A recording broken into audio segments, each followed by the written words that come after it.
সুপ্রিয় দর্শক মন্ডলী, সবাইকে শুভেচ্ছা। আজ আমাদের অতিথি বিশেষ একজন মানুষ। বিশেষ মানুষটা বললাম এই কারণে, বাংলাদেশের হাওর জনপদের থেকে উঠে আসা একজন মানুষ, যিনি আজকে বিলাত প্রবাসী, কিন্তু তার প্রতিদিনের চিন্তায়, কথায়, উচ্চারণে সবসময় বাংলাদেশটা জন্মভূমিটা ধারণ করেন। তিনি হচ্ছেন সুজাত মনসুর, বঙ্গবন্ধুর গবেষক, লেখক এবং সাংবাদিক। সুজাত ভাই, আপনাকে শুভেচ্ছা। আপনাকে মুজিবীয় শুভেচ্ছা। এবং আজকে অগ্নিজোড়া মার্চের 9 তারিখ, আমরা সবাই জানি 71-এর 9, এই 8 তারিখ থেকেই 7 তারিখ থেকে বলা যায় সমগ্র দেশটি বঙ্গবন্ধুর নির্দেশে পরিচালিত হতো। অগ্নিজোড়া মার্চেরও শুভেচ্ছা। আর আপনার সাথে দীর্ঘদিন আপনাকে আমি কিন্তু এইভাবে আলোচনা হয়নি। আপনার নামটা আমি অনেক আগের থেকেই জানি, আপনার লেখাও পড়ি। তো আপনাকেও শুভেচ্ছা আজকে আমাকে এখানে সুযোগ করে দেওয়ার জন্য, কিছু কথা বলার জন্য, এবং আপনার দর্শকদের শুভেচ্ছা জানাচ্ছি এবং সালাম জানাচ্ছি, আদাব জানাচ্ছি। আপনি খুব স্পর্শকাতর জায়গা দিয়ে শুরু করলেন। আমাদের বাংলাদেশ মার্চ, যে মার্চ মাসে 71-এর মার্চ থেকে বাংলাদেশ স্বাধীনভাবে চলতে শুরু করেছিল। বঙ্গবন্ধু বলেছিলেন দাবায় রাখতে পারবা না।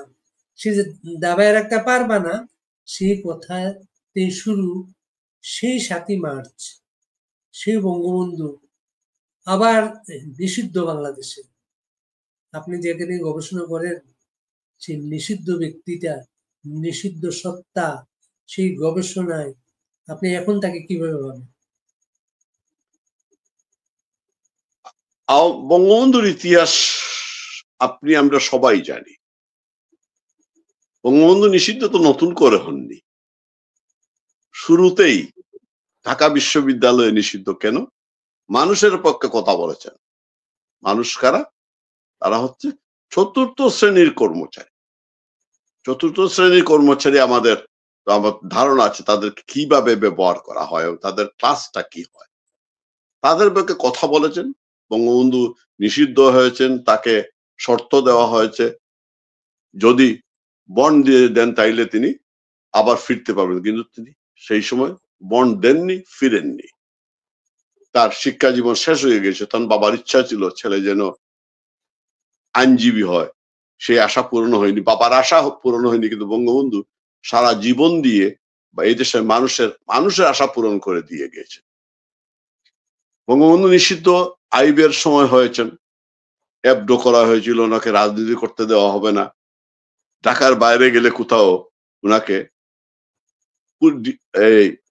এই গোয়েন্দা বিভাগকে জানিয়ে যেতে হবে। সেইখানে বসে বসেও বঙ্গবন্ধু কিন্তু ঢাকার বাইরে না গেলেও বঙ্গবন্ধু সংগঠিত করেছেন। সুতরাং বঙ্গবন্ধুকে নিষিদ্ধ করে এইভাবে আইন করে বঙ্গবন্ধুকে, আপনি মান্নাদের গানটা শুনেছেন, সবাই শুনেছে, কাগজে লিখো না নাম, কাগজ ছিঁড়ে যাবে, পাথরে লিখো না নাম, পাথর ক্ষয়ে যাবে, হৃদয়ে লেখো নাম, সে নাম রয়ে যাবে। সুতরাং বঙ্গবন্ধু যেখান থেকে যে প্রত্যন্ত অঞ্চল থেকে রাজনীতি করে করে মানুষের সাথে, মানুষের আত্মার সাথে মানুষের কথা বলে আপোষহীন ভাবে একটি স্বাধীন দেশ সৃষ্টি করে গিয়েছেন, মানুষকে মুক্তির স্বপ্ন দেখিয়েছেন। একটি অঙ্গুলি হেলনে কোটি কোটি মানুষ যেখানে পরিচালিত হয়েছে, সেই বঙ্গবন্ধুকে নিষিদ্ধ করে আইন করে, জিয়া শাসন আমলেও বঙ্গবন্ধু নিষিদ্ধ ছিলেন, বিভিন্ন সময় বঙ্গবন্ধু নিষিদ্ধ হয়েছেন। তা কি সম্ভব হয়েছে? হয়নি। বঙ্গবন্ধুকে ওরা যতই নিষিদ্ধ করতে যাবে, বঙ্গবন্ধু তত বেশি জ্বলে উঠবেন, তত বেশি মানুষের অন্তরে স্থান পাবেন। শুধু বঙ্গবন্ধুকে বঙ্গবন্ধুকে 75-এ হত্যার পর, সপরিবারে হত্যার পর তাকে নিষিদ্ধ করা হয়েছিল বাংলাদেশে। এরপরে আন্দোলন হয়েছে, এসব দুটি আন্দোলন হয়েছে, ছাত্র আন্দোলন হয়েছে। কিন্তু কোন আন্দোলনের সাথে কিন্তু আন্দোলনের সূত্র ছিল না বঙ্গবন্ধুকে নিষিদ্ধ করা, মুক্তিযুদ্ধকে অবজ্ঞা করা, অবহেলা করা। এবারও ধরে এটা কোটা আন্দোলন হলো বাংলাদেশে, সাথে সাথে অনেক মানুষ নামলেন, তাদের নানা অসন্তোষ ছিল।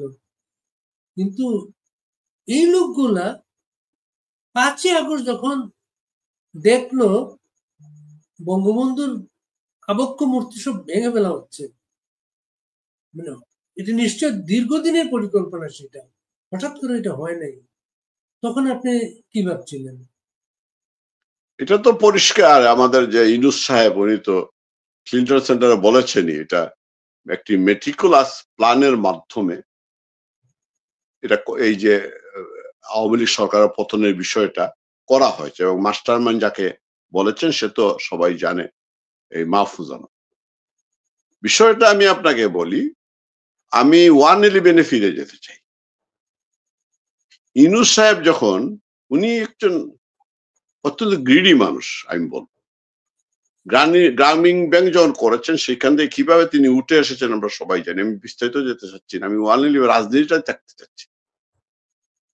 111-এর সময় যখন উনি দেখলেন যে সেনা সমর্থিত সরকার অ্যাকচুয়ালি, এবং ওই সময়ে আমি কথাটা বলছি এই কারণে, আমেরিকা একটি গুরুত্বপূর্ণ ভূমিকা পালন করে, জাতিসংঘ করে, আমি কেন বলতেছি পরে আসতেছি, যে 111 ঘটানোর জন্য এবং তত্ত্বাবধায়ক সরকার যেটা করা হয়েছিল সেটা ছিল এটা আমেরিকান এবং পশ্চিমাদের প্রেসক্রিপশনে। তাদের উদ্দেশ্য ছিল -2 ফর্মুলা, আসলে না, আসলে ছিল -1 ফর্মুলা, যদি বলা হতো -2 ফর্মুলা। তখন ইউনূস সাহেব ওই সুযোগে তিনি চাইলেন উনি দেশের ক্ষমতায় যেতে চান, উনি সবসময় সর্বময় ব্যক্তি হতে চান। এর মধ্যে তিনি অর্ধ নোবেল বিজয়ী হয়ে গেছেন, এই শব্দটি আমাদের শ্রদ্ধেয় গপ্পর ভাই ব্যবহার করতেন। অর্ধ নোবেল বিজয়ী ইউনূস, অর্ধেক পেয়েছে গ্রামীণ ব্যাংক, অর্ধেক পেয়েছে উনি। উনি স্বপ্ন দেখা শুরু করলেন, একটি দল গঠন করলেন, নাগরিক শক্তি, এটা তো আমরা সবাই জানি। কিন্তু ওই সময় তিনি যাদের প্রেরণায় বা যাদের উদ্দেশ্য, যাদেরকে নিয়ে করতে চাইলেন, তারা কিন্তু ছাত্র ছিল না, তারা ছিল ওই সুশীলরা ওনার পিছনে ছিল, যারা বাংলাদেশে একটি অরাজনৈতিক সরকার চায়, বিরাজনীতিকরণ করতে চায়। তারা যখন দেখলো না সম্ভব না, তখন ওনার পিছন ধরে যখন সরে গেল, উনি তাৎক্ষণিকভাবে সেটা বন্ধ করলেন। কিন্তু পরিকল্পনা কিন্তু ওনার মাথায় ছিল, ওনার একটা লক্ষ্য ছিল যে আমি এটা করব। এইটা করতে গিয়ে উনি এই প্ল্যান করে করে, তারপরে বিশ্বব্যাংক, এই যে পদ্মাবে অনেক কিছু করেছেন, আসলেন, এই কোটা আন্দোলন শুরু হলো। প্রথমে যখন হলো 18-তে, সেইটা বঙ্গবন্ধু কন্যা শেখ হাসিনা শেষ পর্যন্ত উনি করলেন কি, তাদের দাবি মেনে নিয়ে আপাতত তিনি সলিউশন দিলেন। এইবার যখন শুরু হলো 24-এ আইসা, এইটা কোটা আন্দোলন ছিল না। এইখানে তারা সূত্রটা এই যে হাইকোর্টকে দিয়ে কেন যে আবার এই রায়টি হলো, বাতিল হলো, এটা একটা প্রশ্ন সাপেক্ষ। কিন্তু এইখানে কোনো কাজ হয়েছে কিনা, এইখানে এসে তিনি যেটা করলেন, উনি সুশীলরা তো আছেই উনার পিছনে, যারা সবসময় মিডিয়াতে আমাদের এই যে আমি বলি এই যে মজুমদার সহ যারা, এই আপনাকে যে একটু মনে করে দিই ভাই, একটু মনে করে দিই, 23শে জুন এই সেনাবাহিনী প্রধানকে নিয়োগ দেওয়া হয়। 24শে জুন হাইকোর্টে ওই কোটার বিষয়টা বাতিল হয়। হ্যাঁ, তো এখন এই যে বুঝেন তো, এই যে আপনার বললাম না যে সাখাওয়াত হোসেন আজকে, যিনি একেবারে এক সময় তিনি ব্যগ্র ছিলেন, ওনার কথাবার্তায় মনে হইতো ওই সময় আমাদের আওয়ামী লীগ সরকারের সময়, এখন তো শিয়ালও হয়ে গিয়েছেন, শিয়ালও না বিড়ালও হয়ে গিয়েছেন উনি, ওনার তো সাহস আমরা দেখি না। তো উনার যেভাবে কথা বলতেন, তাদের একটা ভালো মানুষের মূর্তি, চেহারা যে মানুষের মধ্যে, যেভাবে তারা এবার সাংবাদিকরা আজকে যারা ইউনূস সরকারের বিরুদ্ধে কথা বলতে বাধ্য হয়েছেন, আজকে তারাও কিন্তু আপনি জানেন, সবাই যারা ইউটিউবে বলেন সেইখানে সব করছে, অর্থাৎ তারা পিছনে। আর ইউনূস উনার পরিকল্পনা পরিবর্তন করলেন, ছাত্রদের মধ্যে উনার ওই যে গণতান্ত্রিক ছাত্র শক্তি সবাই নেতৃত্ব করে ওনার দলের, উনি যে গণতান্ত্রিক ছাত্র শক্তি করেছিলেন তাদেরকে দিয়ে তিনি এই বৈষম্য ছাত্র আন্দোলন করালেন। এরপরে তিনি স্বাধীনতা বিরোধী সব এলিমেন্ট জঙ্গি হিজবুত তাহরির তার কেন্দ্রকে যুক্ত করলেন, করে এমন একটা পরিবেশ সৃষ্টি হলো। পরিবেশ সৃষ্টি করার এই যে রাজনৈতিক দলগুলো এখানে আমাদের বাম সহ সিপিবি সহ সবাই মিলে তারা শেখ হাসিনার বিরুদ্ধে যে একজুট হলো, সবকে কাজে লাগিয়ে উনার কথাবার্তা শুনলে মনে হবে উনি কিচ্ছু জানেন না, এত ফেরেস্তা। মনে আছে নুরুল কবিরের সাথে ওনার সাক্ষাৎকারের পর সবাই ওনাকে বাহাবা দিল। কি সহজ সরলোক্তি। তখন আমি ফেসবুকে এটা স্ট্যাটাস দিয়েছিলাম, এই সহজ সরলোক্তির আকারে একটা ভণ্ডা লোকের চেহারা, এটা হচ্ছে ভণ্ডামিতা। কারণ মানুষকে খুশি করার মতো ভালো মানুষের চেহারা ইয়ে করার জন্য এটাকে বলা যায় একটা ধুরন্ধর লোক আর কি। সে প্ল্যান করে আইনে এমন এক পর্যায়ে নিয়ে আসলো, যে আপনি বললেন না, তারপরে জাতিসংঘকে দিয়ে এইটাই যে ফলকার তুক যে বলছে এইটা বাস্তবতা। শেষ পর্যন্ত উনি যখন দেখলো উনি চলে গেল প্যারিসে, এটা একটা পরিকল্পনা, কিন্তু এটাও পশ্চিমাদের পরিকল্পনা। ওইখানে বসে উনি 5 তারিখে আর্মি যাতায়াত, যদি আর্মি নামে উনি জানে যে আর্মি নামলে এইখানে সম্ভব না, উনি করলেন কি, ওই যে 111 যে অস্ত্রটা প্রয়োগ করা হয়েছিল, শান্তি বাহিনীতে তোমাদেরকে নেওয়া যাবে না, যদি তো এইভাবে চলে, এই গভর্নমেন্ট যদি পরিবর্তন না হয়, তত্ত্বাবধায়ক না হয়, একই অস্ত্র ফলকার্তুক করলেন কি, নিজে ফোন করলেন, নিজে স্বীকার করেছে, এসে বলেছে এই কারণেই পরিবর্তন হয়েছে।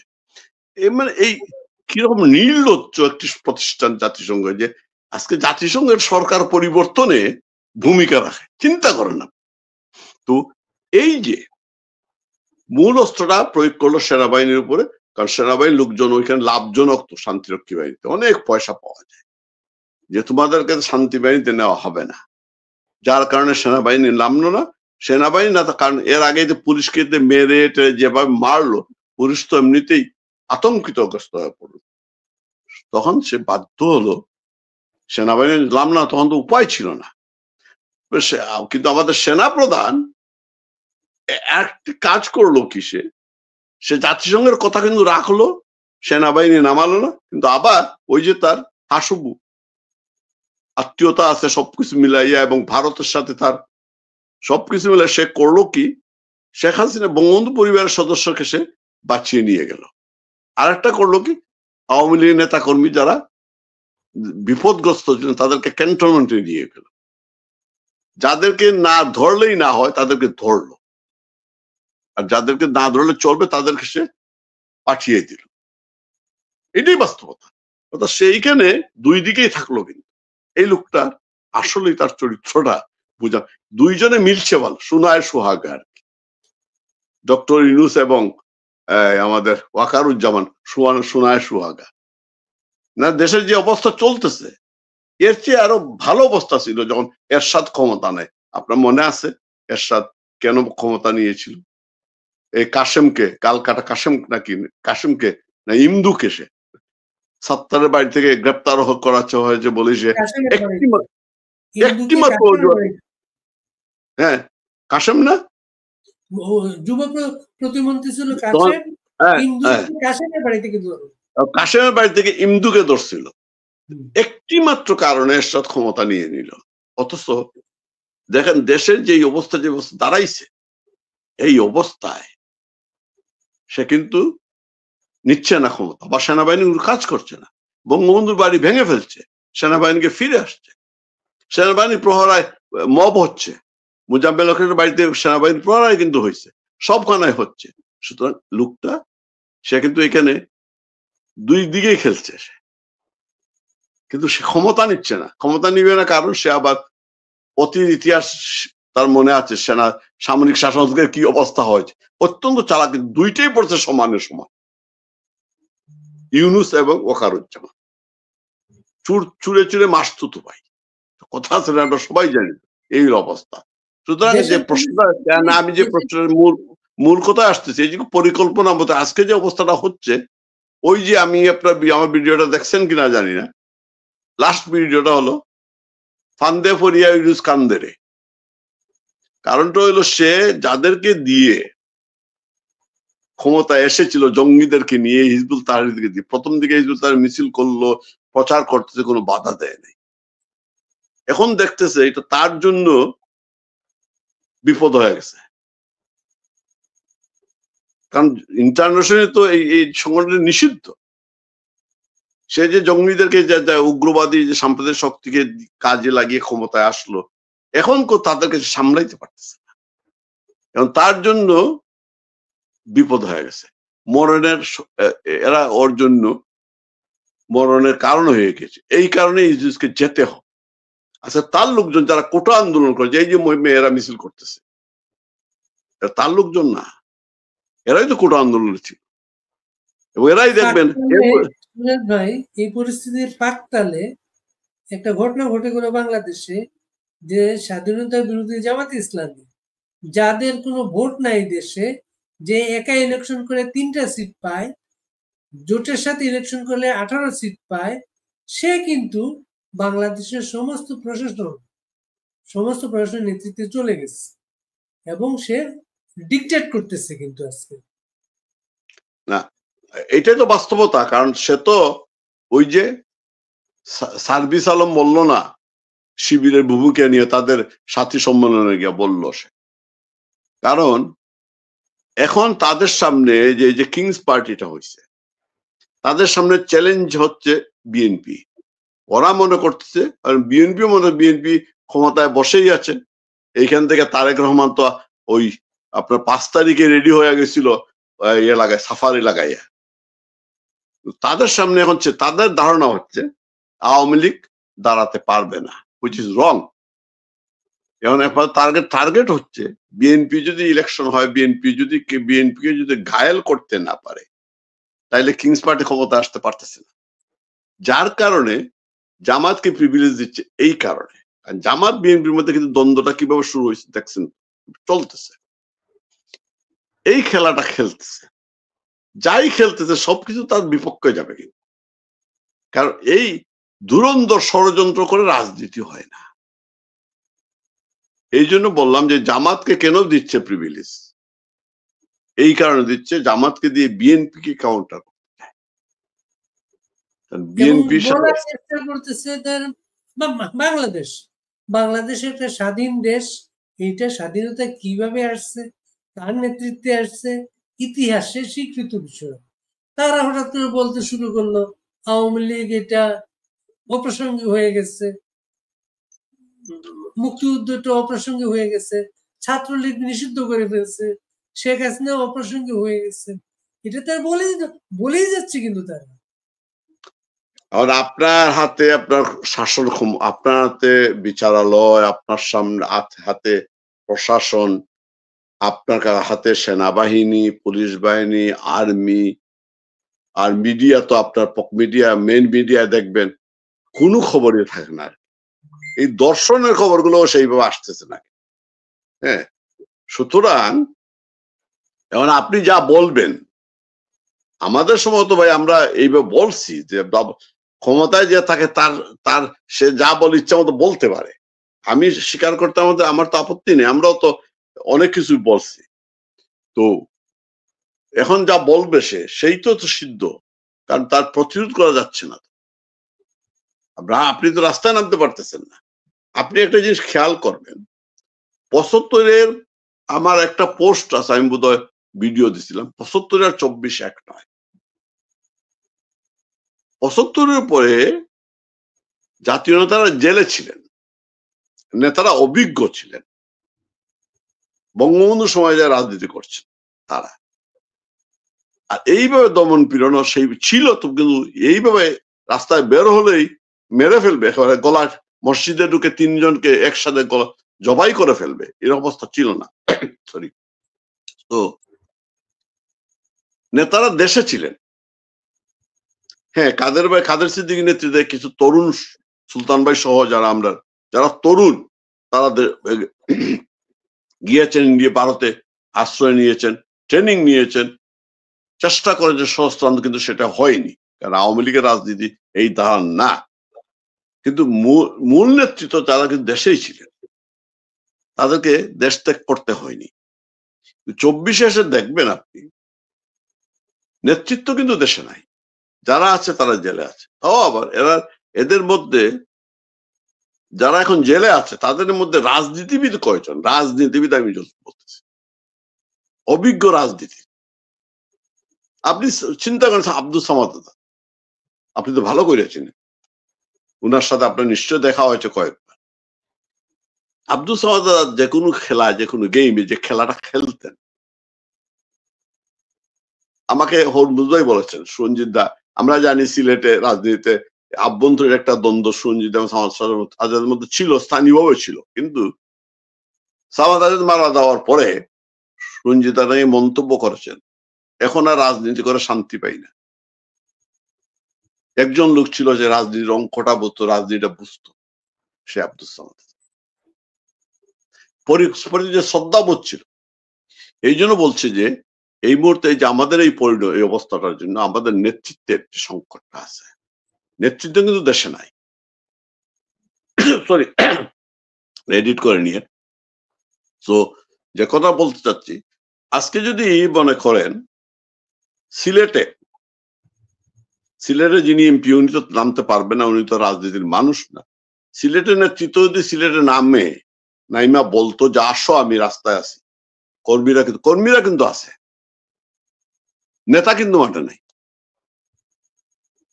সেই বাস্তবতাও নাই যে নেতা আসবে, যে আমি বলতে, আর সেই বাস্তবতাও কিন্তু নাই। যার কারণে এই নতুবা এতদিনে অনেক এর মধ্যে কিন্তু প্রতিরোধ হচ্ছে এবং হবে।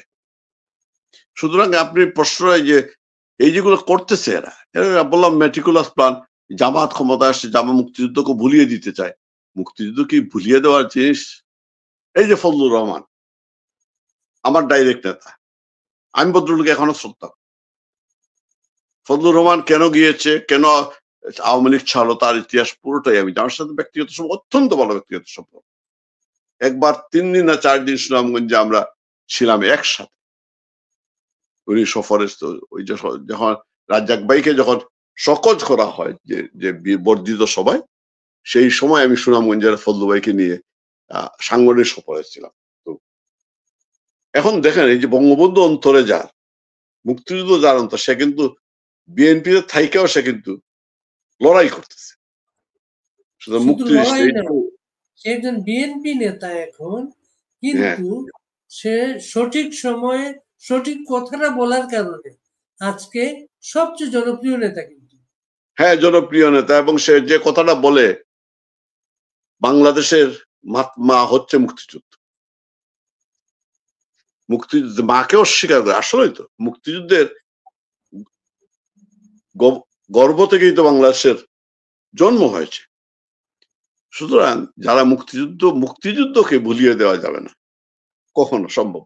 যতই চেষ্টা, আজকে দেখতেছেন না পরিবর্তন হচ্ছে, গভর্নমেন্টের কিন্তু তার সুর কিন্তু আস্তে আস্তে নরম হচ্ছে।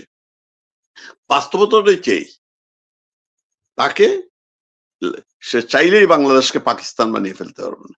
আরেকটা কথা বলি, মুক্তিযুদ্ধ না থাকলে বিএনপি থাকে না। তারা তো জিয়াউর রহমানকে ঘোষক বানাইতে চায়, বিএনপি থাকে না। আচ্ছা, আরেকটা কথা আন্তর্জাতিক ভাবে বলি, মুক্তিযুদ্ধ যদি না থাকে তাহলে কি ভারতের যে 12,000 সেনাবাহিনীর সদস্য জীবন দিল, ভারতের যে ভূমিকা সেটা কি থাকে না। আর আমাদের চতুর্দিকে ভারত কখনোই বাংলাদেশকে জঙ্গি রাষ্ট্র হতে দিবে, তার কারণে দিবে না, আমাদের জন্য না। আমার ভারতের কাছে ধর্ণা দিতে হবে নাকি? ভারত আমার চাই না, আমাকে ক্ষমতায় বসানোর জন্য ভারত আমি চাই না, আমাকে আমার জনগণ ক্ষমতায় বসাবে। দেশের মানুষ যেদিন এই নির্বাচনে দেখবেন ক্ষমতায় বসাবে। শুধু ভারত আমি চাই না, কিন্তু ভারতের কারণেই তাকে এই মুক্তিযুদ্ধকে বাঁচিয়ে রাখতে হবে। মুক্তিযুদ্ধ বাঁচিয়ে রাখা মানে আওয়ামী লীগকে তার বাঁচিয়ে রাখা। কারণ ভারত দেখছে এখানে আইএসএল লোকজন আসছে, বাংলাদেশকে ভূমি ব্যবহার করে যদি তারা কিছু করে তাদের জন্য সমস্যা, তারা ওইভাবে তাদেরটা ভাবছে সেটা। হ্যাঁ, শুধু ভারত না, অন্যান্য পশ্চিমা শক্তি যারা, তারাও কিন্তু শঙ্কিত। কারণ বাংলাদেশটা ভৌগোলিক কারণে এমন একটা জায়গায় চায়না সঙ্গীত না, কিন্তু চায়না হচ্ছে অন্যরকম। তার সারা চায়না পৃথিবীতে অন্যভাবে খেলে, চায়না ব্যবসা অন্যভাবে খেলে। চায়না চাওয়ার দেশে অর্থনীতি তার লাভ লাভ ওইটা দেখে বেশি, আর সে অন্য কিছু চিন্তা করে না। সুতরাং এটা সম্ভব না। ভাই, আপনি একটা কথা বললেন এখানে, বিএনপি, মুক্তিযুদ্ধ না থাকলে বিএনপি থাকে না। বিএনপি কিন্তু সাম্প্রতিক সময়ে নানা কিছুতে সংবিধান রক্ষা করার বিষয়ে একটা স্ট্যান্ড নিয়েছে। বিএনপি নানা কিছু স্ট্যান্ড নিয়েছে। বিএনপি কিন্তু আবার ৩২ নম্বর ধ্বংসের প্রতিবাদ করে নাই কিন্তু বিএনপি। এটা তার রাজনীতির কারণে করে নাই। বিএনপি বলতেছে সংবিধান নিয়া বা ওই যে নির্বাচন নিয়া অথবা রাষ্ট্রপতির পদত্যাগ নিয়ে কথা বলছে, কারণ তারা তাদের স্বার্থটা দেখতেছে। ৩২ নম্বরটা কি? এটা তো শুধু বঙ্গবন্ধুর বাড়ি না। ৩২ নম্বরটা হচ্ছে বাঙালি, এই যে আমার উপন্যাসের নাম হচ্ছে ৩২ অথবা বাঙালির ঠিকানা, বইয়ের নামই হচ্ছে বাঙালির ঠিকানা। এটা পোস্ট কোড। এখন তারা যদি জিয়াউর রহমানকে মহান করতে চায়, তাইলে বঙ্গবন্ধুকে ছোট করতে হবে। এই তাদের রাজনীতিটা দেখবে। এখন তারা সংবিধান যদি, বললাম না, সংবিধান যদি হাত কাটাছিড়া করা হয়, যদি নতুন করে লিখা হয়, তাহলে জিয়াউর রহমানের যে কথাবার্তা যদি সেটাও তো থাকতেছে না। আচ্ছা, মুক্তিযুদ্ধ না থাকলে জিয়াউর রহমানকে ঘোষকও থাকতেছে না। আচ্ছা, রাষ্ট্রপতি যদি পদত্যাগ, আমার একটা ইয়া আছে, আপনি তো দেখেন না, আমি বলছি রাষ্ট্রপতির পদত্যাগ করা উচিত। রাষ্ট্রপতি পদত্যাগ করলেই কিন্তু এখন আর পদত্যাগ করতে দিবে না এই গভর্নমেন্ট। পদত্যাগ করলে একটা সাংবিধানিক এমন একটা সংকট সৃষ্টি হবে, সেনাবাহিনীর দেশ ক্ষমতা না, দেশের দায়িত্ব না নিয়ে উপায় নেই। কারণ তখন সংবিধানটাকে বাতিল করতে হবে, স্থগিত করতে হবে, বাতিল স্থগিত করতে হবে। রাষ্ট্রপতির পরে কে আসবে দায়িত্বে? এখন যদি রাষ্ট্রপতি পদত্যাগ করে, কে আসবে বলে? স্পিকার।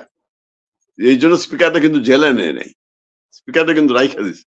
কারণ কোন কারণে যদি রাষ্ট্রপতি পদত্যাগ কইরা ফেলায়, শুধু রাখা না, স্পিকারকে কিন্তু সেনাবাহিনীর পাহারা দিয়ে রাখা হয়েছে। আমি সেইটাই, যাতে ওনার উপরে কোনো আক্রমণ না হয়। মানে সেনাবাহিনী তো বুঝতেছে বিষয়টা। ওয়াকারুজ্জামান কিন্তু অত্যন্ত বুদ্ধিমান লোক, আমি মনে করি। এটা বুদ্ধিমান বলে তাকে বলা যাইতে পারে চতুর, বুদ্ধিমান না, চতুর, চালাক, কানিং। কানিং ইউনুস যেভাবে কানিং, দুই কানিং এ পড়ছে আর কি। তো এই জন্য যে বিএনপি এইটা দেখতেছে সাংবিধানিক সংকট হবে, সেনাবাহিনী চলে আসলে কবে আবার নির্বাচন দেয়, বুঝতে পারতেছে। ৩২ না বাংলে তাইলে তারা মহান হতে পারে না। এই জন্য তারা একটু স্লাইটলি সামান্য একটু ইয়ে করছে, যে ওভারঅল ভাঙার বিপক্ষে বলছে। গশ্বরে কিন্তু একটা কথা বলছিল যে যেভাবে ভাঙচুর শুরু হয়েছে, পরবর্তীতে আমাদের বাড়িঘরও ভাঙবে। ইতিমধ্যে ১-২টা বাড়িঘরে কিন্তু আগুন দিচ্ছে বিএনপি এই মুহূর্তে। সুতরাং বিএনপি এইটা, বঙ্গবন্ধুকে তো বিএনপি ওন করে না ভাই, ৩২ নম্বর তো ওন করে না। সুতরাং এইটা তারা, আপনারা যে কাহিনীগুলো বলতেন, লিখতেন, যে স্বাধীনতার পরে জিয়ার সংসারের জন্য সমস্যা চলছিল, তখন জিয়া, খালেদা জিয়া ৩২ নম্বরে আসতেন, জিয়াকে ডেকে বঙ্গবন্ধু মিটমাট করে দেন, ওই বিষয়গুলো কি এখানে কোনো প্রভাব ফেলতে পারে? ৩২ নম্বর ভাঙার কোনো প্রতিবাদ করেনি বিএনপি? না এইটা কিছু না, এদের কাছে এটা কোনো বিষয় না। আসলে তাদের রাজনীতির বিষয়টা আমি বললাম না, যে ৩২ নম্বর যদি থাকে, ৩২ নম্বর তো রাজনীতি ভাই, এখানে তো রাজনীতি। বাংলাদেশের মুক্তিযুদ্ধ সংগ্রামের ইতিহাস যদি হয়, তাহলে ৩২ হচ্ছে মূল। ওইগুলো পোস্ট করে বললাম, ওইটাই তো ঠিকানা। আপনি বলেন এই যে ৭১-এ বাদ দেন ৬ দফা, বাইদেন আগরদর ষড়যন্ত্র মামলা, ৭১-এ তাজউদ্দিন আহমেদ কোন জায়গা থেকে বঙ্গবন্ধুর পক্ষে নির্দেশনা জারি করতেন? ৩২ নম্বর থেকে করতেন না? ৩২-কে বাদ দিবেন কি? মুক্তিযুদ্ধ আমার মতো করে আমি চাই, বিএনপি হচ্ছে তার মতো করে সে মুক্তিযুদ্ধটা চায়। সে ৩২ নম্বরটা ঘোষণা দিয়ে ভাঙা হলো, রাষ্ট্র দাঁড়িয়ে দাঁড়িয়ে দেখলো। রাষ্ট্র দাঁড়িয়ে দাঁড়িয়ে দেখলো এই যে রুম যখন পুড়ে যাচ্ছিল কি কি নিরো বলে জানি, নিরো নিরো যখন বাসী। বাঁশি বাজাচ্ছে, ইউনুসরা যারা বাঁশি বাজাইলো তারা কি এখন পুড়তেছে না, পুড়বে না? তারাও পুড়বে। আপনারা দেখতে পাচ্ছি দেশের যে অবস্থা, স্বরাষ্ট্র উপদেষ্টা বলতেছে আজকে থেকে সব দেখবেন আপনারা, আজ রাত্রে। ওই দিনই 2 পুলিশকে ধরে, যেদিন বলছে পুলিশকে ছুরিকাঘাত করেছে, তিনি দেখেন। সে বলতেছে মব চলবে না, তার কথার সাথে শোয়ার সাথে সাথে মিরপুরে মব করতেছে। আজকে মবের বিরুদ্ধে যারা মব সৃষ্টি করেছে তারা আজকে মবের শিকার হচ্ছে। এই যে নাহিদরা বা এই যে সমন্বয়করা, এরাই তো মবের সৃষ্টি করেছে। এরা আজকে মবের শিকার হচ্ছে না? বিভিন্ন দেশে বিভিন্ন জায়গায় হচ্ছে। এই যে সাজিদুল আলম, হাসনাত তো কয়েকবার ধুলাই খেতে খেতে রক্ষা পেয়ে গেছে।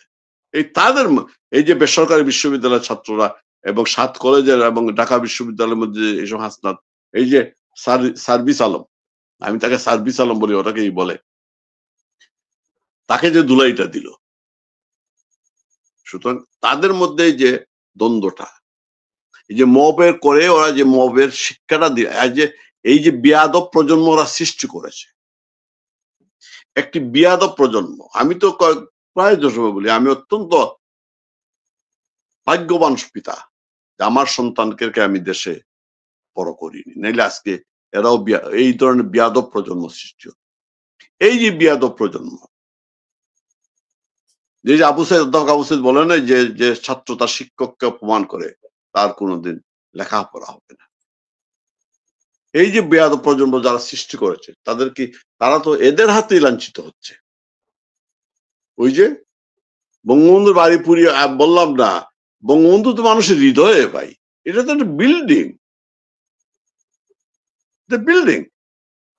এই বাড়ি তো সেইভাবেও ছিল না। বাড়ির ইতিহাসটা কি?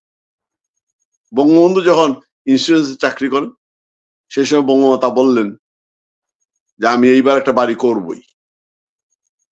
যে ফজলুর রহমান, যিনি আগরতলা ষড়যন্ত্র মামলার অন্যতম আসামি ছিলেন, তাদের বাড়ির পাশে এইটা লোন নিয়ে করা জায়গাটা বঙ্গবন্ধুর প্লটটা নিলেন আর বাড়ি করলেন লোন নিয়ে। বঙ্গমাতা নিজে এসে বাড়িতে কাজ করেছেন। প্রথমে করেছিলেন 1.5 তলা, 2 তলাও না। আপনি দেখবেন 1.5 তলা কিন্তু বাড়িটা ছিল বঙ্গবন্ধুর জীবিত অবস্থা পর্যন্ত। 1 তলায় 2 তলার ফাউন্ডেশন, কিন্তু 1.5 তলা। ছাদে কিন্তু খালি জায়গা, যেখানে দাঁড়িয়ে বঙ্গবন্ধু মানুষকে হাত নাড়তেন, বক্তব্য রাখতেন মুক্তিযুদ্ধের সময় 71 এই মার্চে। বুঝতে পারতেন যে কথাটা বলতেছি, যে জায়গায় দাঁড়িয়ে। সুতরাং এই বাড়িটা অনেক কষ্ট করেছিলেন বঙ্গমাতা, অনেক, এবং উনি নিজে এসে পানি দিতেন ইটে। আমাদের দেশে কিন্তু একটা ইয়াস আব্বাও দিতেন, আমি দেখছি। ওয়াল হওয়ার পরে ওয়াল যাতে আর শক্ত হয়, পানি দেওয়া, আমাদেরকে নিয়ে আব্বা বাড়িতে পানি দিতেন।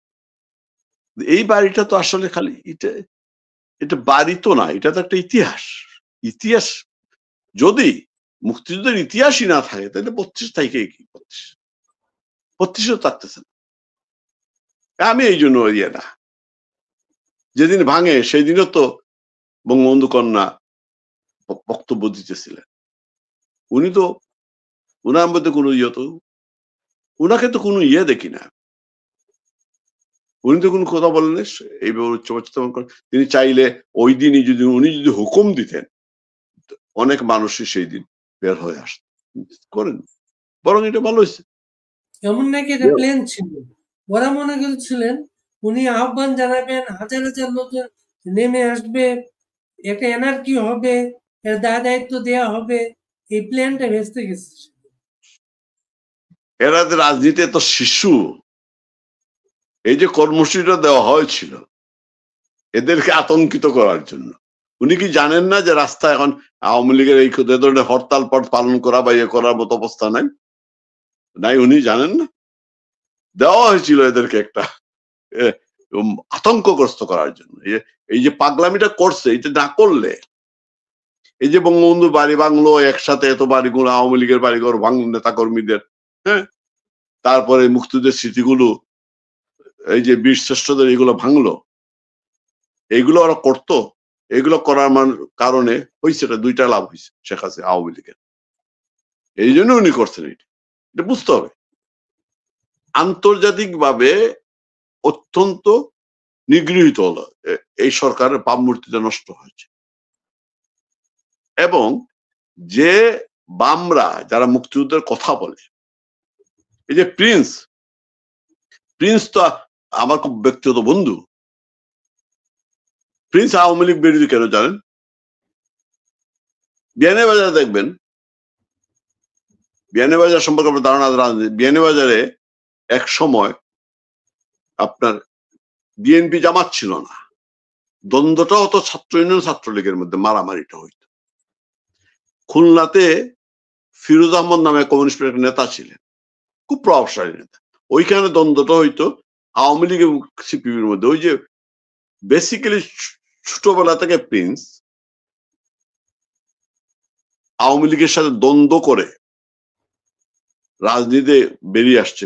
প্রিন্সের বাড়ি তো খুলনা থেকে আনা হয়েছিল, ছাত্র ইউনিয়নের সেক্রেটারি করে আনা হয়েছিল 90 না 91। ওইটা তার মগজের মধ্যে রয়েছে, এন্টি আওয়ামী লীগ নেতৃত্বে। আমি আর একটা আরো মজাদুল ইসলাম কেন এন্টি আওয়ামী লীগ হইল, আমি আপনাকে বলতে, যেহেতু আমি এখানে কথা বলার সুযোগ পাইছি বলি। 91-এ সাভার এলাকা, মজাদুল ইসলামের বাড়ি কিন্তু সাভারে, ওইখান থেকে উনি নমিনেশন চাইছিল। কিন্তু ওইখানে আওয়ামী লীগের প্রার্থী ছিলেন জেলা আওয়ামী লীগের, ঢাকা জেলা আওয়ামী লীগের, মহানগর না, শাহজাহান খান মজলিস। পরে তার ওয়াইফ পার্লামেন্ট মেম্বার হয়েছিলেন আওয়ামী লীগের প্রার্থী। এখন ঢাকা জেলা আওয়ামী লীগের সভাপতিকে বাদ দিয়ে ওইখানে কি মুজাহিদুল ইসলাম সেলিমকে দিবে আওয়ামী লীগ প্রার্থী? উনি ফেস্টুন পর্যন্ত করে ফেলছিল, বিলবোর্ড করে ফেলছিল নৌকা, মুজাহিদুল ইসলামকে নৌকা মার্কায় ভোট দিয়ে। যেদিন ওনাকে নমিনেশন দেয় নাই, সেই দিন থেকে উনি হয়ে গেল anti communist, anti Awami League. এবং পরে উনার নেতৃত্ব এগুলো হয়েছে। তো উনি যখন পার্টির সেক্রেটারি ছিল, সভাপতি ছিল, এন্টি আওয়ামী লীগ কমিউনিস্টকে বানানোর জন্য তো এই মুজাহিদুল ইসলাম এই গ্রুপটা, এইখানে যে দ্বন্দ্বটা, এই যে মঞ্জুর হাসান খানকে ওরা সাসপেন্ড করে দিল। এন্টি আওয়ামী লীগ ফরহাদ মারা যাওয়ার পরে, সাইফুদ্দিন মানিক মারা যাওয়ার পরে এন্টি আওয়ামী লীগ গ্রুপটা কমিউনিস্ট পার্টির নেতৃত্বে চলে আসছে। সুতরাং এই যে আমি যে আবার আওয়াজ ফিরি, এই যে বঙ্গবন্ধুর বাড়ি ভাঙা বা ওই যে মুক্তিযুদ্ধের ভাঙাতে হয়েছে, আমি পয়েন্ট আসতে যে পয়েন্ট শুরু করছিলাম, কি হইল, এইটা কিন্তু এখন যেভাবে ইউনুসকে সমর্থন করছিল, এখন কিন্তু তারা সেইভাবে ইউনুসকে সমর্থন করতেছে না। তারা দেখতেছে যে আসলে তারা ভুলটা কোন জায়গায় করছে, তাদের উপরে কিন্তু আঘাত চলে আসছে। ওরা মুক্তিযুদ্ধ না থাকলে ওরাও তো থাকে না, সেকুলারিজম থাকে না, তাহলে তাদের রাজনীতি তো থাকে না। তাদেরকে একমাত্র রক্ষা করতে পারে কে? যদিও এরা এখন বলে না, ওদের মুখ পুরা যাবে বলে, কিন্তু ওরা মনে মনে ফিল করতেছে তাদের একমাত্র বাঁচাতে পারে শেখ হাসিনা। এই সেকুলারিজম মুক্তিযুদ্ধের পক্ষের শক্তিকে বাঁচানোর একমাত্র যে পারে উনি শেখ হাসিনা, আর তো কেউ পারবে না। এটা বলতে পারতেছে না। ওই দিন প্রিন্সের একটা ইন্টারভিউ পড়লাম ইয়ার সাথে, পান্নার সাথে, সাংবাদিক পান্না। সে প্রিন্স তো বলছে আমরা তো বাধ্য হব যে ইউনুসের পদত্যাগের দাবি করতে। আমরা এখনো বলছি না, কিন্তু বলতে বাধ্য। শেখ হাসিনা, এই যে বললাম যে এই কর্মসূচি দেওয়ার কারণে, এই যেগুলো করার পরে শেখ হাসিনার জায়গায়, এই জায়গায় বলা এখন রাজনীতির শিশু এরা। এরপরে কি আওয়ামী লীগ কোনো কর্মসূচি দিছে? ফেব্রুয়ারির পরে কোন কর্মসূচি আসছে আওয়ামী লীগে? আসবে না, কারণ শেখ হাসিনা তো চাইবে না যে নেতা কর্মীদেরকে মার খাওয়াতে চাইবেন না উনি। কেন খাওয়া? শিশু যে না, এইটা তো করতে ওই ঘটনা পড়ে না। ওই যে যখন ইয়েতে আপনার গাজীপুরে যখন পিটানিটা দেওয়া হইল, এরপরে কিন্তু ডেভিল হান্ট শুরু করলো। আরে ভাই 12,000 আওয়ামী লীগের 12,000 কি বেশি নাকি?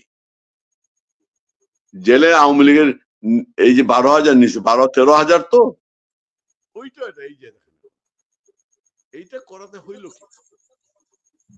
এইটা করাতে যেটা হইল এটা করাতে যেটা হইল যে আন্তর্জাতিক ভাবে কি প্রমাণিত হলো? আপনার সাউন্ডটা একটু সমস্যা হচ্ছে ভাই। এখন কি ঠিক আছে? হ্যাঁ, এখন একটু ঠিক আছে। আচ্ছা, আমাদের হাবিবুর রহমান এমপি ফোন করছিল, আমি কাইটা যার কারণে ফোন আসলে ফোনটা অফ করে রাখো, ফোন আসলেই সমস্যা। না না আমি আবার অফ তো, কিন্তু ওই যে সাইলেন্ট আছে। আচ্ছা আচ্ছা আমি আচ্ছা সুজাত ভাই, আপনি শেষ করতেছি যে এই যে ডেভিল হান্ট হইল, হওয়ার পরে কি হইল? দুনিয়াতে প্রমাণিত হইল যে একতরফা ভাবে আগের এই যে দমন পীড়নটা চলতেছে রাজনৈতিক, এটা ডেভিল হান্টের নামে রাজনৈতিক নেতা কর্মীদের গ্রেপ্তার।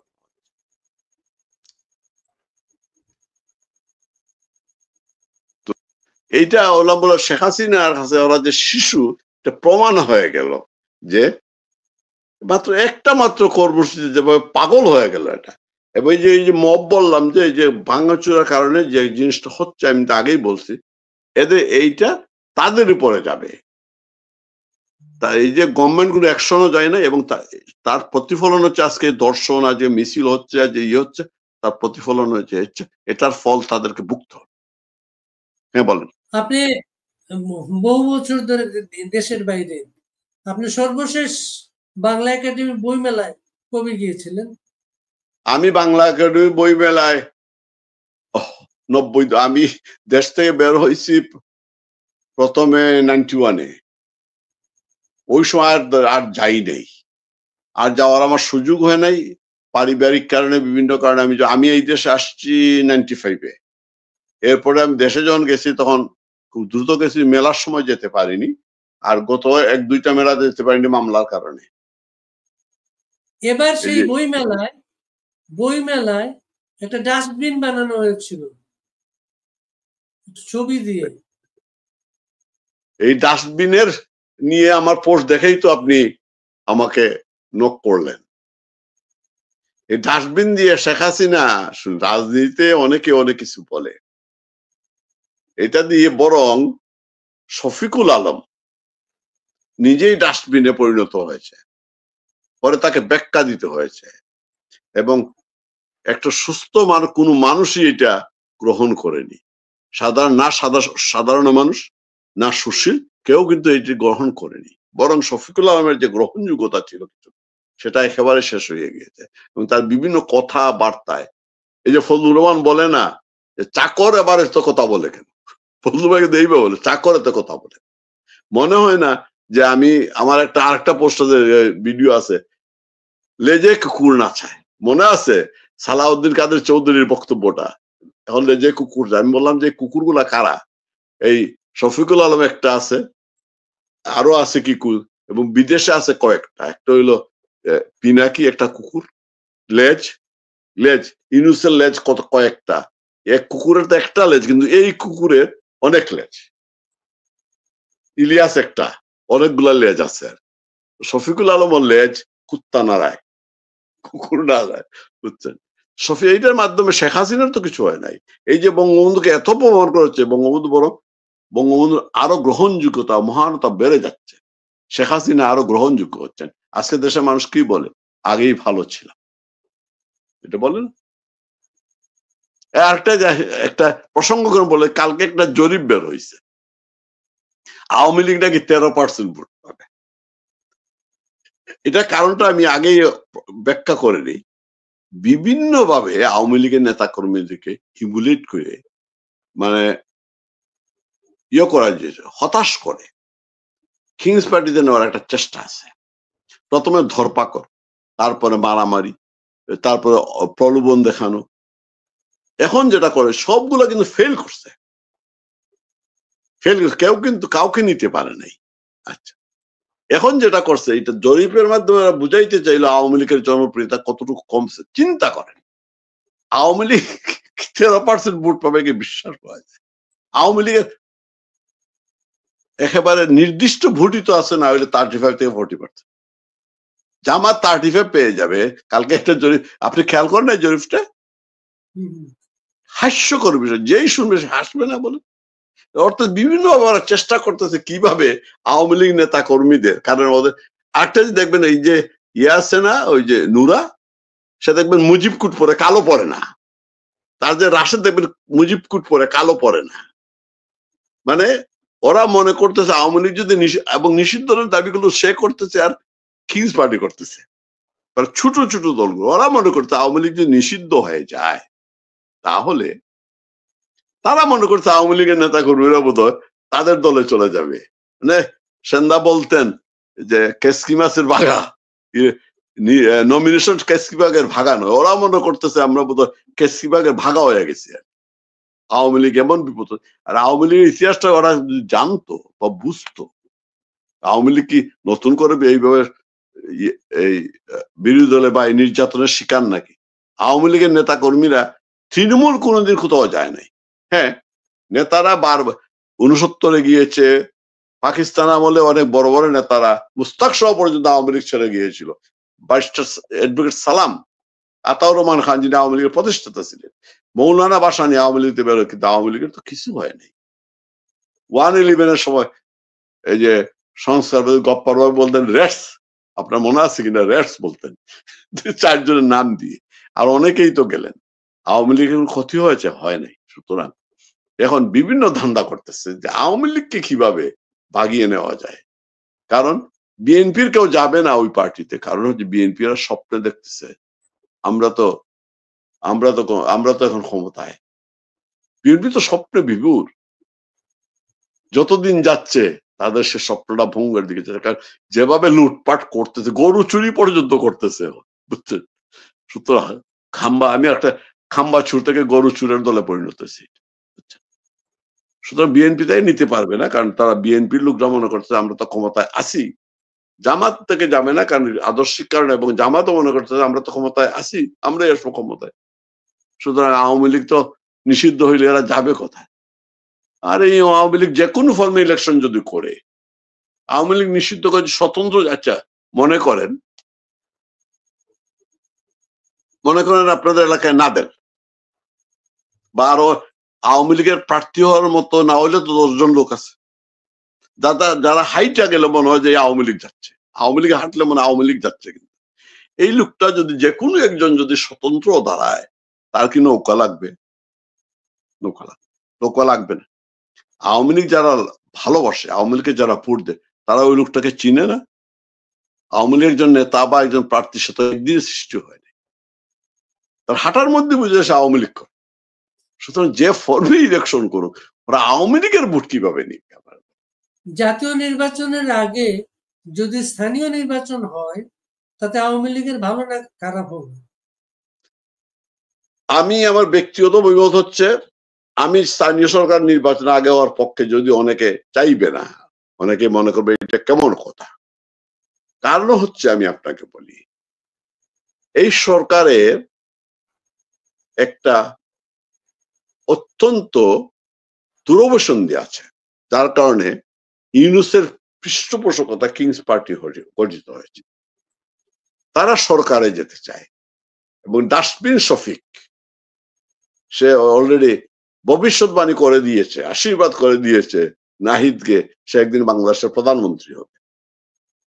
সেই কারণে এই সরকারের অধীনে জাতীয় সংসদ নির্বাচন সুষ্ঠু হবে না আমি বিশ্বাস করি। কারচুপি হবে, কারণ প্রশাসন তাদের কথায় চলবে।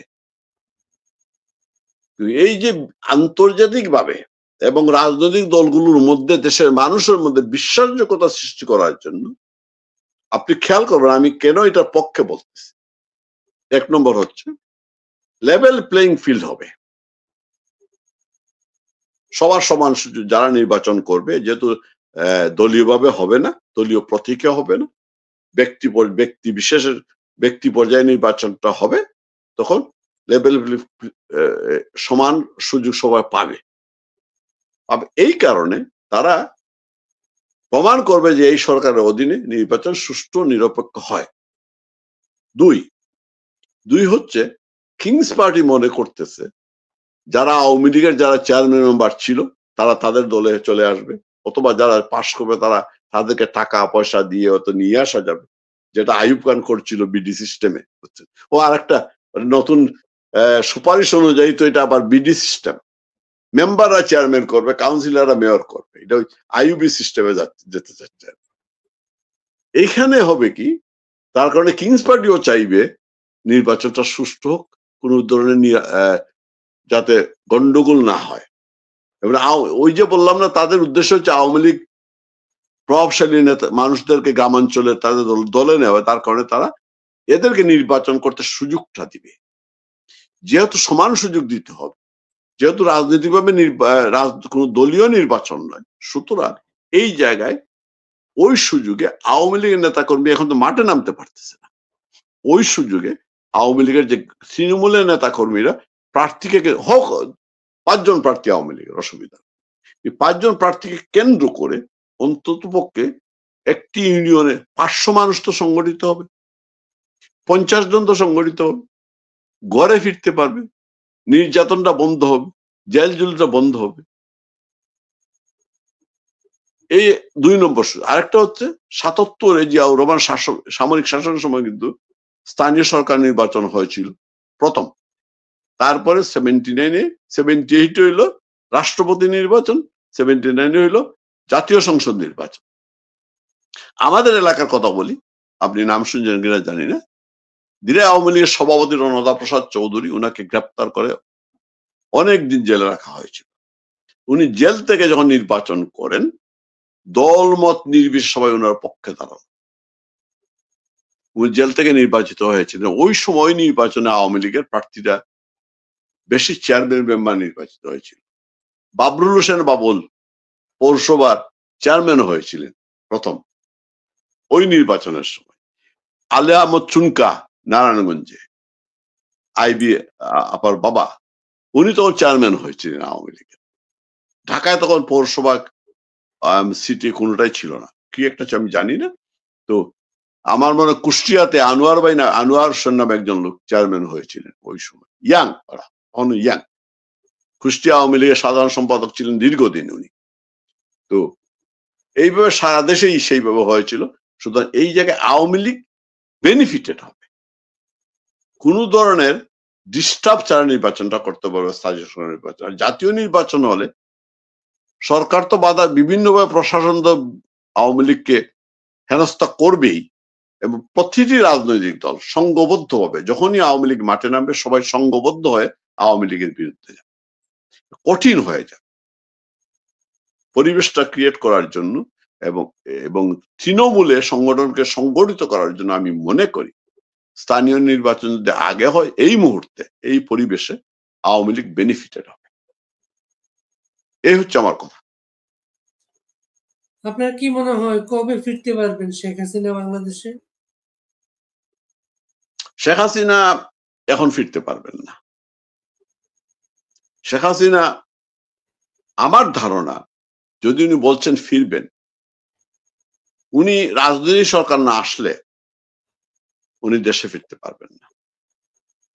কারণ এই সরকারের মূল এজেন্ডা হচ্ছে ওনাকে বিচার করে ফাঁসিতে ঝুলানো, এটা হচ্ছে মূল কারণ। কারণ এটা আরেকটা কারণ, আপনি এই যে ডালিমকে নিয়ে আসলো, এই যে এদেরকে নিয়ে আসতেছে, আপনি খেয়াল করে 75-এর 15ই আগস্ট বঙ্গবন্ধুর 2 কন্যা বেঁচে গিয়েছিলেন ওনার দেশের বাইরে থাকায়।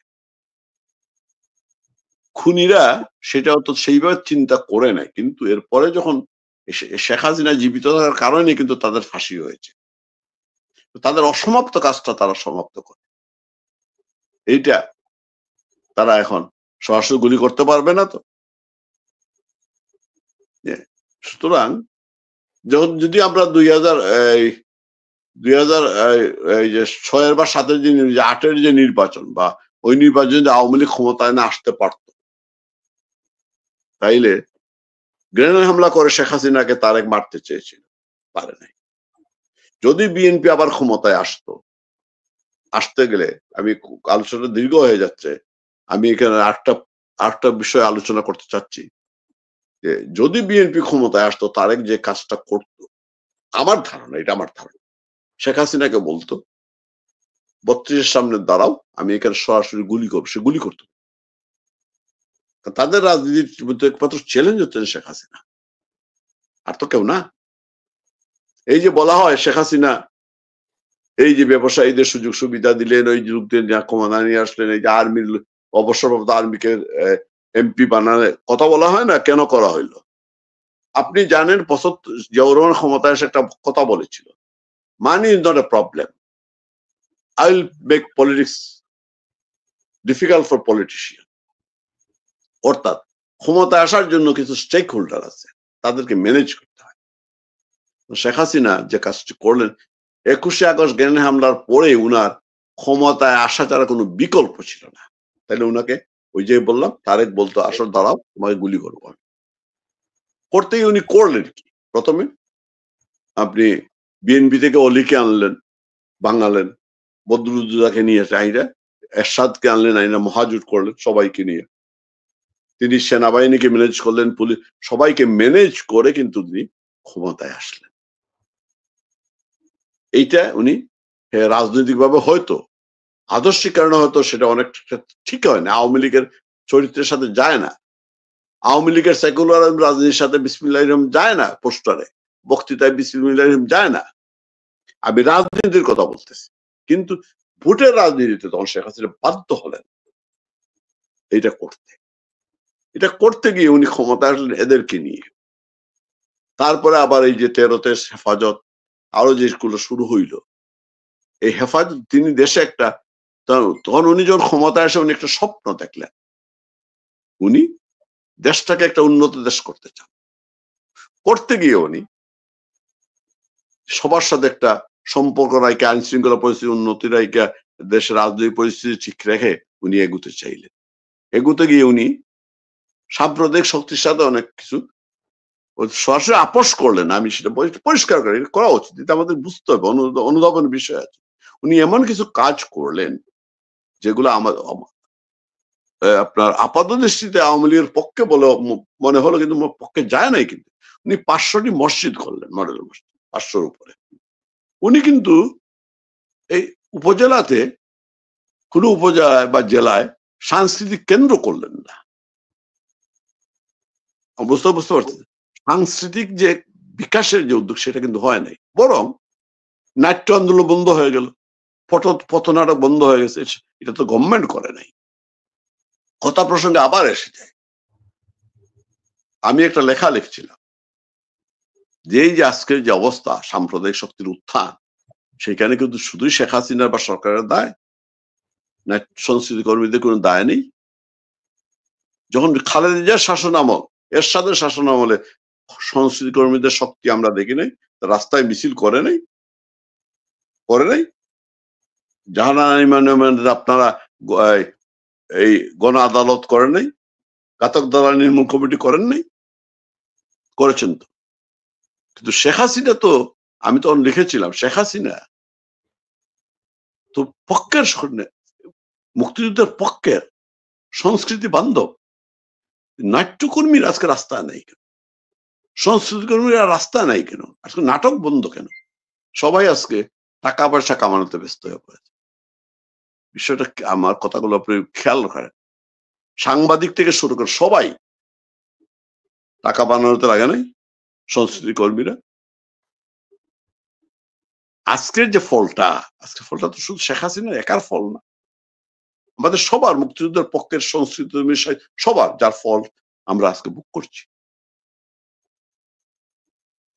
সেই যে কথা আছে না, আওয়ামী লীগ হারলে সবাই হেরে যায়। হ্যাঁ, এই কথাই। কিন্তু এই জন্য বললাম যে আমরা এমন অবস্থা হয়ে গেল যে আওয়ামী লীগ গভর্নমেন্ট, এই যে বললাম না, এই যে আমি প্রায় সময় বলি আওয়ামী লীগ তার সেকুলার চরিত্র তখনই হারিয়েছে যখন ভোটের রাজনীতি এসে বিসমিল্লাহির রহমানের বক্তৃতা, তুফাইল আহমদ যখন বক্তৃতা, সংসদে বক্তৃতা দেন বা কোনো জায়গায়, যখন বিসমিল্লাহির বলে শুরু করেন, কেমন লাগে? আপনি তো তাদের কাছে, মানে তাদেরকে উৎসাহিত করলেন সাম্প্রদায়িক রাজনীতি, কেন? ভোটের জন্য। আওয়ামী লীগ যখনই ভোটের রাজনীতি করে তখনই আওয়ামী লীগ হেরে যায়। আদর্শ থেকে সরে গেলে হবে না। অনেক ধন্যবাদ সুজাত ভাই।